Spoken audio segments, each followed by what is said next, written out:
2 তাৰিখে এটা বিশেষ সূত্ৰৰ কৰ্মসূচী এটা খবৰ ভিত্তিত আমাৰ গুনাই বনাঞ্চলিক কাৰ্যালয়ৰ অন্তৰ্গত 3 মাইল বনখনৰ অন্তৰ্গত আমাৰ কবু চাপৰিত 3জন লোকে গছ কটাৰ খবৰ ভিত্তিত তেওঁলোক আমাৰ এটা তদন্তকাৰী দল গ'ল আৰু আমাৰ বনৰক্ষী দল এটি গ'ল খণ্ড বন বিষয়াৰ নেতৃত্বত তেওঁলোকে গৈ তাত 3জন লোকক কৰায়ত্ব কৰিলে। 3জন লোক লাইকা দধিয়াৰ বুলি আমি ইতিমধ্যে গম পাইছোঁ।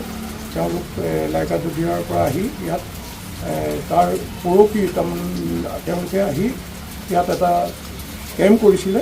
কেম্পৰ টেণ্ট বনাইছিলে, এটা তম্বুৰ তলত তেওঁলোক আছিলে যোৱা নিশা এটা ৰাতি। তাত থাকি পেলাই তেওঁলোকে এটা বিশেষ পৰিকল্পনা কৰিছিলে যে কবু চাপৰিত থকা যিখিনি আমাৰ গছ আছে সেই গছখিনি তেওঁলোকে কটাৰ এটা পৰিকল্পনা কৰিছিলে আৰু সেই কাটি থকা পৰিকল্পনাৰ মাজতে তেওঁলোকে ইতিমধ্যে শিমলু গছ কাটিছিলে। এই কাটি থাকোঁতে আমাৰ বনৰক্ষী দলটোৱে গৈ তেওঁলোকক কৰায়ত্ব কৰিবলৈ সক্ষম হ'ল।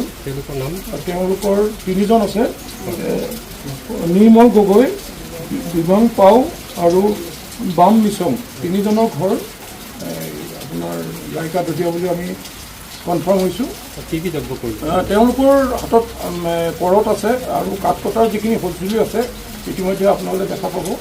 তেওঁলোকে এইখিনি তেওঁলোকক সুধিলেও আপোনালোকে গম পাব আৰু তেওঁলোকে ইতিমধ্যে স্বীকাৰো কৰিছে যে তেওঁলোকে গছ কটাৰ কাৰণে আহিছিল।